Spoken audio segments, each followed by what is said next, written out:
على سيد الأنبياء والمرسلين وعلى آله الطيبين الطاهرين وعلى من تبعهم بإحسان إلى يوم الدين.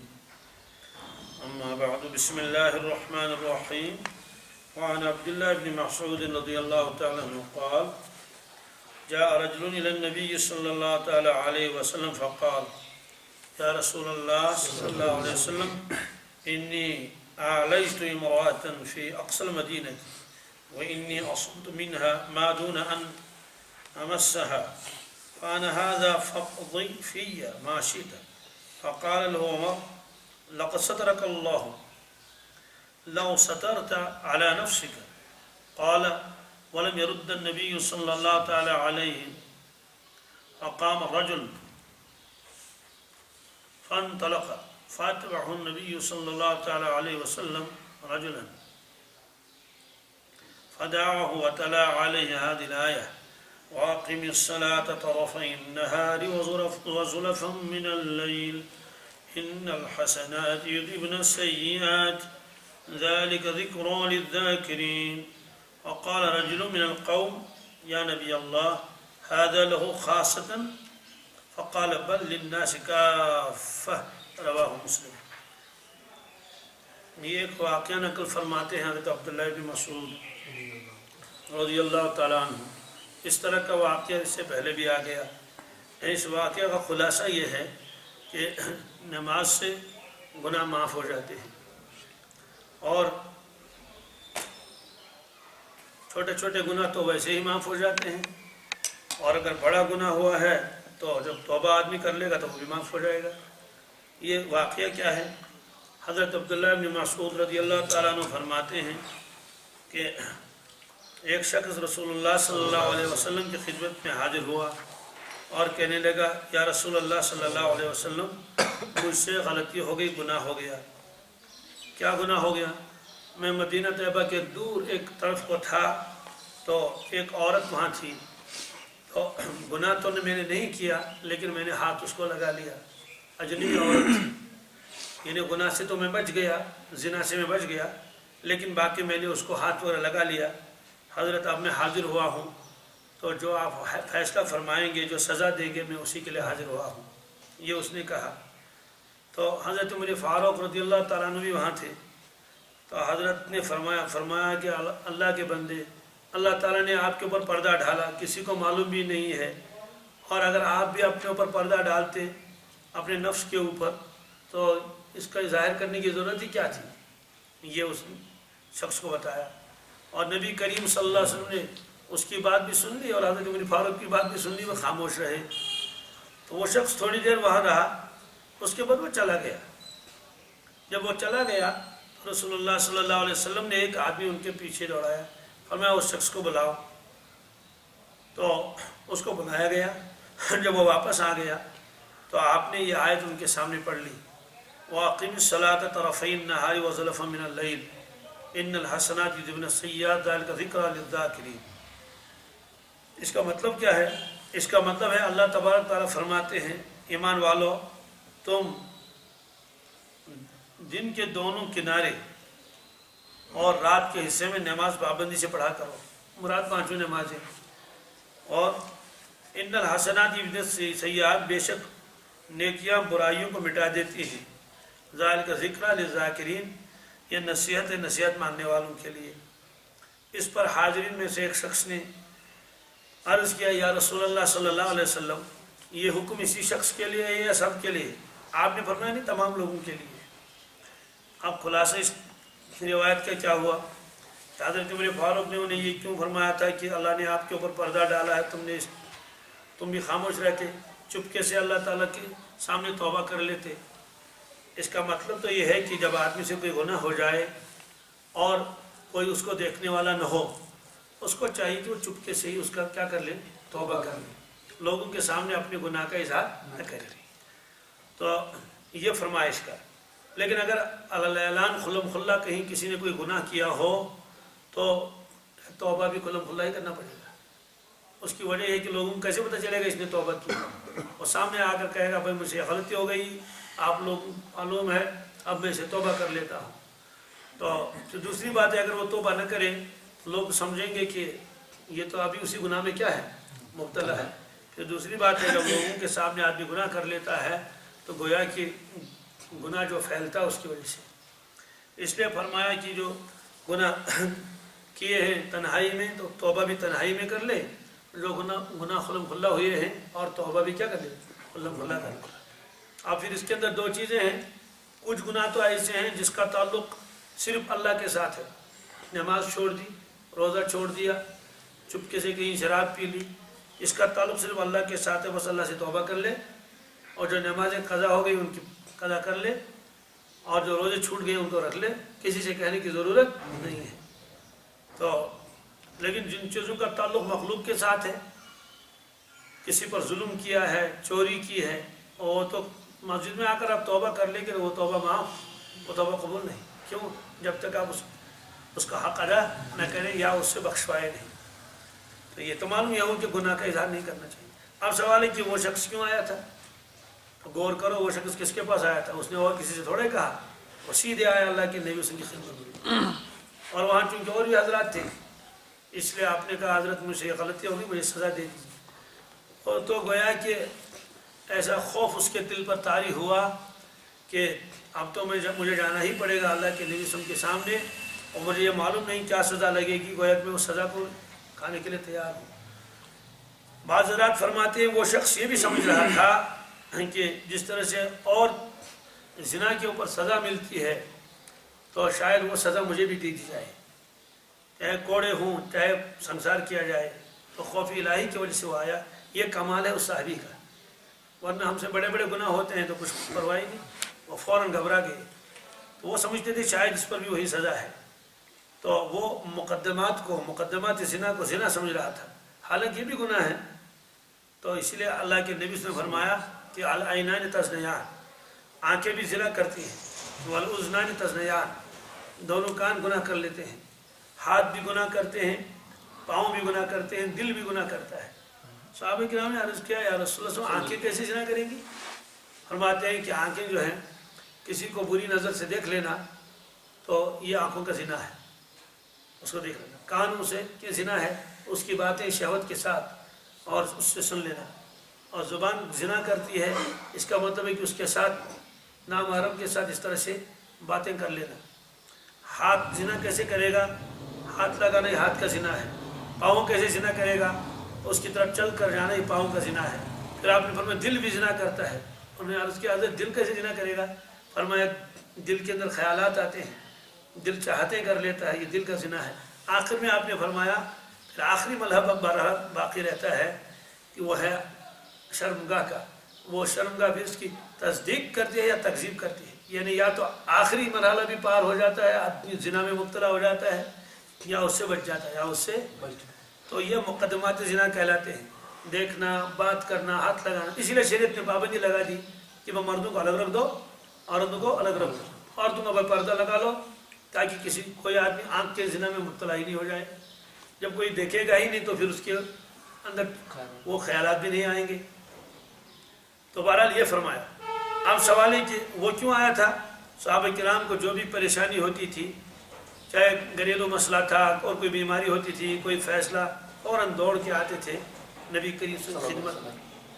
और कुरान पाक में भी है वलो अन्नहुम ज़लमू अनफुसहुम जाऊका फस्तगफिरुल्लाह वस्तगफर लहुमुर रसूल लवजदल्लाह तव्वाबुर रहीम, कि वलो अन्नहुम ज़लमू अनफुसहुम, अगर ये जालिम लोग आते जिन्होंने जुल्म किया अपने ऊपर, इज़ ज़लमू अनफुसहुम जाऊका, तो फिर वो आपकी खिदमत में आ जाते, अल्लाह के नबी सल्लल्लाहु अलैहि वसल्लम, फस्तगफिरुल्लाह, और वो अल्लाह ताला से माफ़ी मांगते, वस्तगफर लहुमुर रसूल, और रसूलुल्लाह सल्लल्लाहु अलैहि वसल्लम भी उनके लिए क्या करते? इस्तिग़फ़ार करते, लवजदल्लाह तव्वाबुर रहीमा, तो अल्लाह ताला उनकी तौबा कबूल फरमाते, उन पर रहम फरमाते। वो अल्लाह तबारक ताला को रहम करवाने वाले थे। मतलब तो यह है कि ख़ुद भी माफ़ी मांगते और अल्लाह के नबी की खिदमत में आ जाते। इस आयत को आम रखा उलमाए किराम ने क़यामत तक के लिए है। एक आदमी तन्हाई में तौबा कर लेता है, बिल्कुल। एक आदमी रोज़े पाक के यहाँ पर आ गया और वहाँ अल्लाह के नबी से दरख्वास्त की, या रसूलुल्लाह सल्लल्लाहु अलैहि वसल्लम मैं गुनाहगार हूँ, आप मेरे लिए इस्तिग़फ़ार फरमा लीजिए, अल्लाह ताला मेरी तौबा कबूल फरमा ले। آپ مجھے سفارش فرما دیجئے اور اللہ تبارک تعالیٰ سے میرے لیے آپ دعا فرما دیجئے، یا اللہ اس میرے امتی کو کیا کر لیجئے، بخش دیجئے۔ تو بہرحال یہ فرمایا۔ تو وہ صحابی اس لیے بھی آئے تھے کہ اس سے میرا گناہ معاف ہو جائے گا، گویا کہ عام لوگوں سے کہنا اس کا منشا نہیں تھا۔ اور حضرت ابن فاروق نے جو فرمایا وہ بھی صحیح تھا، گویا کہ اگر آپ کو یہ بات بتانی ہی تھی تو کم از کم جو ہے وہ اللہ کے نبی سے چپکے سے بتاتے، لیکن وہ شخص آ گیا وہاں، تو اللہ کے نبی بیٹھے ہوئے ہیں اور ان کے وزیر ہیں حضرت ابن فاروق اور دوسرے حضرات، وہاں آ کر انہیں بات صاف کر دی ہے، کہہ دی کہ مجھ سے غلطی ہو گئی ہے، جو سزا ہو آپ مجھے وہ دے دیں۔ تو بہرحال یہ فرمایا کہ نمازوں کی جو پابندی کر لیتا اس کے گناہ معاف ہو جاتے ہیں۔ سوال ہے کہ چھوٹے گناہ تو معاف ہو جاتے ہیں، بعض حضرات تو فرماتے ہیں تو چھوٹے ہی تھے، بعض حضرات فرماتے ہیں تو بڑے گناہ تھے، نامحرم کے ساتھ ہاتھ لگانا اور وہ کرنے، فرماتے ہیں یہ تو توبہ کی نیت سے آیا تھا، یہ تو توبہ کی اور اپنے آپ کو سزا کے لیے سزا کرنے کے لیے آیا ہے، مجھے سزا دے دیجیے، ندامت کے ساتھ آیا ہے۔ تو ندامت ہی تو ہے توبہ کو کہتے ہیں۔ توبہ کس کو کہتے ہیں؟ نادم ہونا، پشیمان ہونا۔ یہ تو پشیمان ہو چکا ہے تو نادم ہو چکا ہے، اسی لیے تو آیا خدمت میں۔ تو اللہ کے نبی سمجھ دیکھا کہ یہ تو نادم ہو چکا ہے، یہ تو گویا کہ توبہ تو ہے، یہ تو اس کا گناہ تو معاف ہو ہی گیا، توبہ کی نیت سے آیا ہے اور اپنے آپ کو سزا دینے کے لیے آیا ہے کہ مجھے سزا دے دیجیے۔ تو اس کے بعد آپ نے فرمایا کہ جو آدمی نمازوں کی پابندی کر لیتا ہے اس کے گناہ معاف ہو جاتے ہیں۔ اس پر ایک شخص نے عرض کیا، یا رسول اللہ صلی اللہ علیہ وسلم، یہ جو گناہوں سے معافی ہوتی ہے یہ صرف اسی کے لیے ہے، اس کے گناہ معاف ہو گئے؟ آپ نے فرمایا یہ عام حکم ہے، یعنی جو بھی آدمی نمازوں کی پابندی کر لے گا اس کے چھوٹے چھوٹے گناہ معاف ہو جاتے ہیں۔ اور اس پر آپ نے ایک آیت بھی پڑھ لی، وَأَقِمِ الصَّلَاةَ طَرَفَيِ النَّهَارِ وَزُلَفًا مِنَ اللَّيْلِ إِنَّ الْحَسَنَاتِ يُذْهِبْنَ السَّيِّئَاتِ، کہ بے شک نیکیاں گناہوں کو مٹاتی ہیں۔ وعن ابی ذر رضی اللہ تعالی عنہ ان النبی صلی اللہ تعالی علیہ وسلم خرج زمن الشتاء والورق يتهافت فأخذ بغصنين من شجرة قال فجعل ذلك الورق يتهافت قال فقال يا أبا ذر قلت لبيك يا رسول الله قال إن العبد المسلم ليصلي الصلاة يريد بها وجه الله فتهافت عنه ذنوبه كما يتهافت هذا الورق عن هذه الشجرة رواه احمد۔ یہ روایت تو بہت مشہور ہے اور فضائل اعمال کی برکت سے یہ روایت پوری امت کو معلوم ہے، کیونکہ تعلیم ہوتی ہے اس کی، فضائل اعمال کی مسجدوں میں تعلیم ہوتی ہے، اس لیے یہ روایت سب کو معلوم ہے، صرف ترجمہ کرنے کی ضرورت ہے۔ حضرت ابو ذر فرماتے ہیں رضی اللہ تعالیٰ عنہ کہ رسول اللہ صلی اللہ علیہ وسلم خرج زمن الشتاء، اللہ کے نبی صلی اللہ علیہ وسلم زمن الشتاء میں نکلے۔ شتاء کسے کہتے ہیں؟ شتاء اس موسم خزاں کو کہتے ہیں جی، جب سردی کا موسم شروع ہو رہا ہے تو اس وقت درختوں سے پتے جو ہے وہ گرنے شروع ہو جاتے ہیں، تو اس کو معذرت ہم نے پت جھڑ کیا جی۔ شتاء کا اصل ترجمہ تو ہے سردی کا موسم ہی ہے، لیکن یہاں جو ہے جب سردی شروع ہو جاتی ہے تو اس وقت پتے جھڑنے شروع ہو جاتے ہیں، تو اس کے بعد جتنی پھر دیر ہوتی رہتی ہے تو پتوں کے اندر وہ اور زیادہ گرنے شروع ہو جاتے ہیں، پتے پیلے پیلے ہو جاتے ہیں، پت جھڑ کا موسم اس کو کہتے ہیں۔ اور والورق یتہافت، اور اس زمانے میں پتے گرتے رہتے تھے، یعنی گرنے کا زمانہ تھا پتے گرنے کا۔ فَأَخَذَ بِغُصْنَيْنِ مِنْ شَجَرَةٍ، اللہ کے نبی صلی اللہ علیہ وسلم نے 2 ٹہنیوں کو پکڑ لیا، تو 2 کو پکڑ لیا۔ اب کس طرح سے پکڑ لا ہوگا؟ یہاں تصریف یہ فرمایا 2 پکڑ لیا، یا تو ایک تو یہاں تھی دوسری یہاں تھی، دونوں کو پکڑ کے ایک ہاتھ میں لے لیا اور دونوں کو یوں کر لیا، یہ بھی ہے۔ اور یہ بھی ہو سکتا ہے کہ آپ نے ایک ہاتھ سے ایک ٹہنی کو پکڑ لیا، دوسرے ہاتھ سے دوسری ٹہنی کو پکڑ لیا اور دونوں کو یوں جھاڑ لیا، تو یہ ہے۔ تو 2 ٹہنیوں کو پکڑ لیا، وہ گر گئی یا اس پتے جھڑے۔ قال فجعل ذلك الورق يتهافت، تو وہ پتے گرنے لگے دھڑا دھڑ دھڑا دھڑ دھڑا دھڑ۔ پھر آپ نے فرمایا ابو ذر میں نے عرض کیا حضرت حاضر ہوں، لبیک یا رسول اللہ۔ سنو، بندہ مسلم جب نماز پڑھ لیتا ہے اور نیت کرتا ہے اللہ مجھ سے راضی ہو جائے، اللہ مجھ سے، یعنی کوئی دکھاوا نہیں، کوئی کبر غرور نہیں، کچھ نہیں، بس यरीदु बिहा वजह अल्लाह, फरमाते फतहाफत अन्हु ज़ुनूबुहु, उसके गुनाह ऐसे गिर जाते हैं कमा यतहाफत हाज़ल वर्क़, जिस तरह से तुम्हारे सामने ये पत्ते गिर गए दरख्त से, अन हाज़ि शजर। गोया आपने ये तशबीह दे दी उसको, इससे मज़मून समझ में आता है कि नमाज से यूँ गुनाह माफ़ हो जाते हैं। कभी तो आपने दरिया की मिसाल दे दी, किसी के आंगन के सामने दरिया बह रहा है और उससे 5 मरतबा नहाए, महल कुछ चल दूर हो गया, इस मौके पर आपने उस टहनी को पकड़ा और यूँ झाड़ा उसको। मतलब तो ये है कि जब पत्ते सब्ज होते हैं तो वो झड़ते नहीं, है ना, कितना ही मारो उसको झड़ेंगे नहीं, गिरेंगे नहीं, लेकिन एक वक्त आता है तो वो फौरन ज़रा सा यूँ कर ले और गिर गए। मतलब तो ये है कि जिस तरह से बड़ी आसानी के साथ इस टहनी से ये पत्ते गिरे, मामूली झटका दे दिया और ये धड़ाधड़ गिरने लगे। इस तरह से जो आदमी नमाज पढ़ लेता है, नमाज का पाबंद होता है, अपने मुस्लिम, और नियत होती है अल्लाह मुझसे राज़ी और खुश हो जाए, तो उसके गुनाह भी ऐसे ही जड़ जाते हैं। मतलब तो यह है कि उसके गुनाह माफ़ हो जाते हैं। अब उसके ऊपर गुनाह रहे नहीं, गुनाहों का बोझ नहीं रहा। जिस तरह से पत्तों का बोझ होता है किसके ऊपर, डाली के ऊपर, टहनी के ऊपर, आप जब सब गिर गए तो खाली रह गई, खाली टहनी रह गई। आप देखते हैं बाज़ दरख्त तो ऐसे होते हैं उस पर एक पत्ता भी नहीं रहता। तो मालूम यह है कि जब आप बंदा नमाज पढ़ लेता है किस तरह से उसके गुनाह माफ़ हो जाते हैं। वान ज़ैद इब्न खालिद अल-जुहनी रज़ियल्लाहु तआला अन्हु क़ाल क़ाल रसूलुल्लाह सल्लल्लाहु तआला अलैहि वसल्लम मन सल्ला सजदतैनि ला यसू फ़ीहिमा गफ़रल्लाहु लहु मा तक़द्दम मिन ज़ंबिही।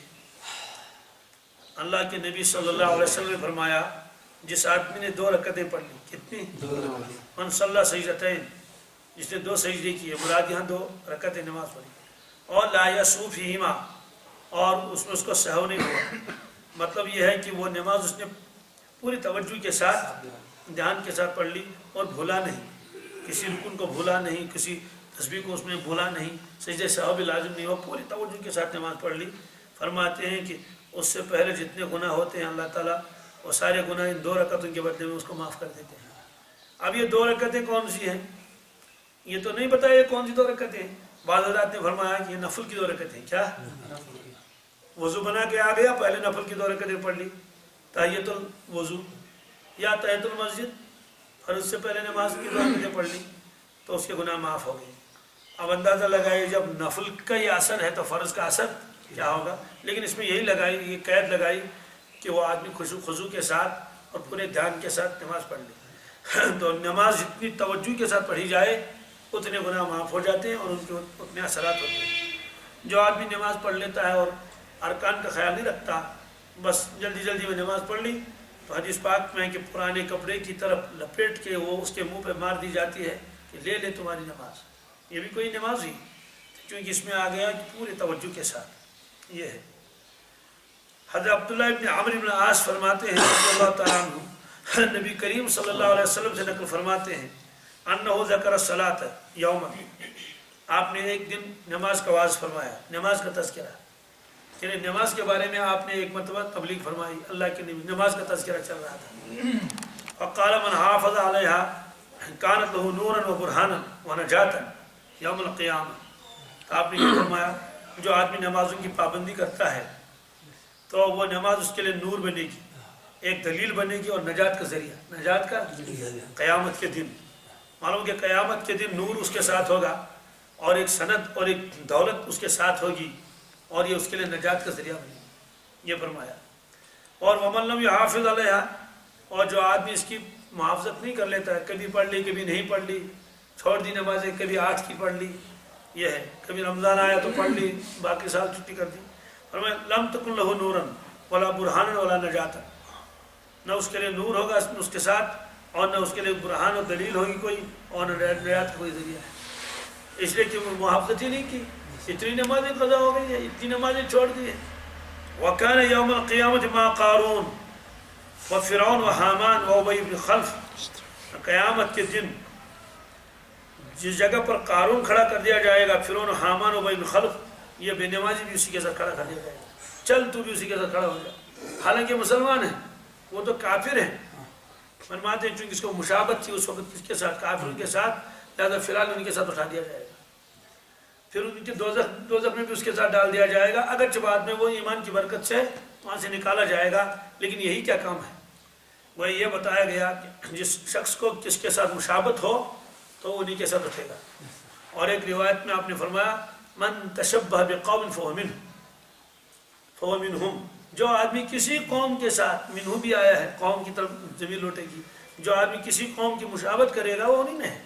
तो चूँकि इस बेनमाजी ने मुशाबत की थी किसके साथ? कारून और फिरौन और हामान के साथ। कारून को सब लोग जानते हैं, बनी इसराइल का बहुत बड़ा मालदार था, इतना मालदार था, कुरान पाक में है कि उसके खजानों की चाबियां जब उठाते थे तो एक जवान पार्टी आती थी, तब वो चाबियां उठाते थे और उनको भी बोझ महसूस होता था। लतनु बिल उसबा इतना। और फिरौन को तो आप जानते ही, मिस्र का बादशाह था, हामान उसका वजीर था, और उबई इब्न खल्क ये मक्का शरीफ का बहुत एक बदतरीन दुश्मन था, दुश्मन इस्लाम। तो इन दुश्मनों के साथ उसका वो होगा। इससे मालूम हुआ जो नमाजों की पाबंदी करेगा उसकी मुशाबत होती है अम्बिया अलैहिस्सलाम के साथ। मिनन नबिय्यीन वस्सिद्दीक़ीन वश्शुहदाए वस्सालिहीन कुरान पाक में है कि जो इताअत कर लेगा। खुलासा इसका यही है कि बंदे को नमाज पढ़नी चाहिए ताकि मरने के बाद उसको नूर मिले और नजात मिले। नजात कोई मामूली चीज़ नहीं है।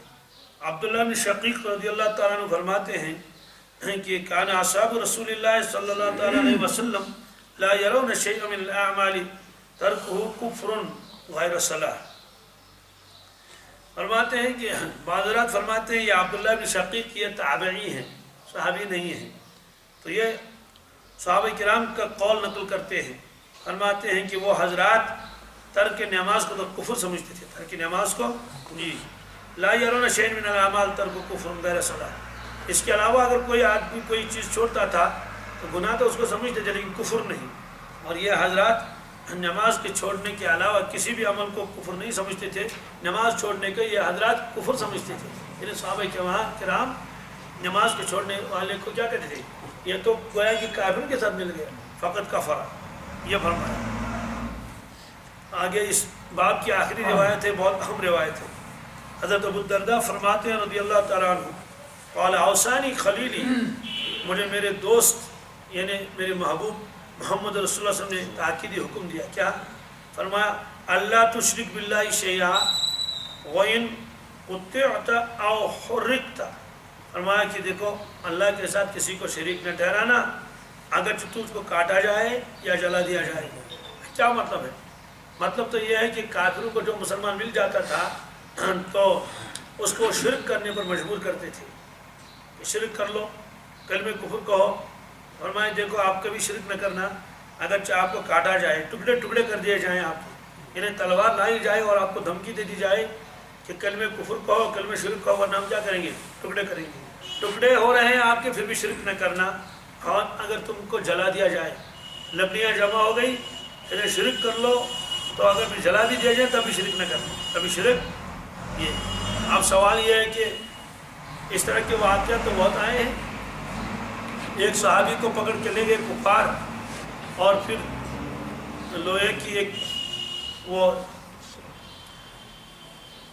किस्म की लोहे की वो चीज़ सलाई, उसको गर्म कर लिया और उसके पेशाब की जगह में उसको दाखिल कर दिया, छोटे पेशाब की जगह में। उससे बर्दाश्त नहीं हुआ, ये तो सुनते ही आदमी घबराता है। उससे बर्दाश्त नहीं हुआ तो उसने कलमे कुफ्र से कहलवाया। उसके बाद उन्हें छोड़ दिया उससे। अब वो घबरा गया, अल्लाह के नबी सल्लल्लाहु अलैहि वसल्लम की खिदमत में आ गया, कहा कि अल्लाह के नबी सल्लल्लाहु अलैहि वसल्लम, मैं तो मारा गया, बर्बाद हो गया कि मैंने कलमे कुफ्र कह दिया, कलमे शिरक कह दिया। आपने फरमाया क्या हुआ? इस तरह मेरे साथ हुआ। का दिल में क्या था? का दिल में तो ईमान था। तो उस पर आयत नाज़िल हुई कि जिसके दिल में ईमान हो और उसको मजबूर कर दिया जाए, कलमे कुफ्र से कहलवा दिया जाए, तो वो मुसलमान ही रहता है। क्या है जी? इल्ला मन उकरे कल्बहु इल्ला मन उकरे वक़ल्बुहु मुतमइन्न बिल ईमान। तो सवाल है कि उसकी तो इजाज़त दे दी गई, तो उसके कहते हैं रुखसत। क्या रुखसत? ये है कि ठीक है, जान बचाने के लिए आदमी कलमे कुफ्र कहे और दिल में कुफ्र न हो, इसकी तो इजाज़त है। लेकिन ये फरमाया अजीमत है। ये क्या है? अजीमत का मतलब तो ये है अगर कोई बर्दाश्त कर लेगा तो उसका इसका अजर मिलेगा। एक तो ये फरमाया कि अगर तुम्हारे टुकड़े टुकड़े कर दिया जाए, तुमको जला दिया जाए, तब भी आप शिरक न कर लेना। वला तत्रुक सलात मकतूबत मुतअम्मिदन, देखो फर्ज नमाज कभी भी जानबूझ कर, फमन तरका मुतअम्मिदन फ़क़द बरियत मिनुल ज़िम्मा, जिसने नमाज छोड़ दी जानबूझ कर फर्ज नमाज, तो अल्लाह ताला की जिम्मेदारी ख़त्म हो गई, गोया कि उस जिम्मा उठ गया अल्लाह ताला से। अल्लाह ने जिम्मे लिया था कि मैं इसको बख्शूंगा, वो जिम्मेदारी उसने खुद तोड़ दी। वला तशरीबुल खम्र, देखो शराब न पीना, फ़इन्नहु मिफ्ताहु कुल्लि शर्र, हर बुराई की चाबी है वो, हर बुराई की जड़ है। इसका मतलब ये है कि जब आदमी शराब पी लेता है, अल्लाह ताला बचाए, फिर हर किस्म की बुराई वो कर लेता है। शराब न मिले तो चोरी भी कर लेगा और नमाज तो पढ़ेगा ही नहीं, और झूठ भी बोलेगा और बकवास भी करेगा और ऐसी हरकतें करेगा जो हरकतें नहीं करनी चाहिए। इसलिए आपने फरमाया अल खम्र जुम्माउल इस्म, शराब क्या है? तमाम गुनाहों की जड़ है, तमाम गुनाहों की, बल्कि जुम्मा फरमाया तमाम गुनाहों को जमा करने वाला और इकट्ठा करने वाला अमल है, ये सारे गुनाहों को जमा कर लेता है। इसलिए आपने फरमाया शराब कभी न पीना।